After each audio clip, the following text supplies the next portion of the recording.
Hi friends, welcome to Ajay facts. ఈ వీడియోలో మీకు చైనాలో తినే ఒక రకమైన గుడ్ల గురించి చెప్పబోతున్నాను. ఎవరైతే నా ఛానల్ని కొత్తగా చూస్తున్నారో వాళ్ళకి నా కంటెంట్ నచ్చితే నా ఛానల్ని సబ్స్క్రైబ్ చేసుకోండి. పక్కనే ఉన్న బెల్ ఐకాన్ని ఆన్ చేసుకోండి. సబ్స్క్రైబ్ చేసుకున్న వాళ్ళు మాత్రం ఈ వీడియోకి ఒక లైక్ చేసి మీ ఫ్రెండ్స్ అండ్ ఫ్యామిలీకి ఈ వీడియోని షేర్ చేయండి. చైనాలో ఒక రకమైన గుడ్లను తింటారు. వాటిని సెంచురీ ఎగ్స్ అని అంటారు. అంటే శతాబ్దపు గుడ్డు అని అర్థం.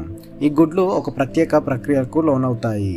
వీటిని బియ్యం పొట్టు, ఉప్పు మరియు సున్నపు ద్రవణం మిశ్రమంలో చాలా నెలలు భద్రపరుస్తారు.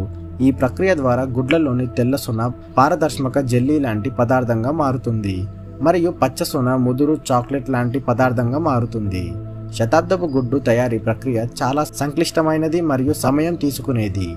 మొదట గుడ్లు శుభ్రం చేయబడతాయి మరియు బియ్యం పొట్టుతో చుట్టబడతాయి. తరువాత అవి ఉప్పు మరియు సున్నపు ద్రవణంలో వాటిని నానబెడతారు. ఈ ద్రవణం గుడ్లలోని ప్రోటీన్లను ఘనీభవిస్తుంది మరియు గుడ్ల యొక్క రుచిని మారుస్తుంది. శతాబ్దపు గుడ్డు సాధారణంగా 6 నుండి 12 నెలల పాటు ఈ ద్రవణంలో మునిగి ఉంటాయి. అయితే కొన్నిసార్లు అవి చాలా సంవత్సరాల పాటు భద్రపరచబడతాయి. ఈ గుడ్లు చాలా ఖరీదైనవి ఎందుకంటే వాటి తయారీకి చాలా సమయం మరియు కృషి అవసరం.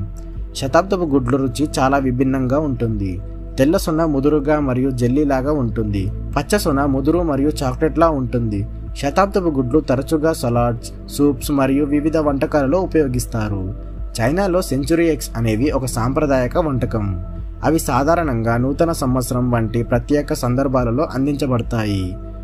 శతాబ్దపు గుడ్లను శక్తి మరియు సంపద యొక్క చిహ్నంగా పరిగణిస్తారు.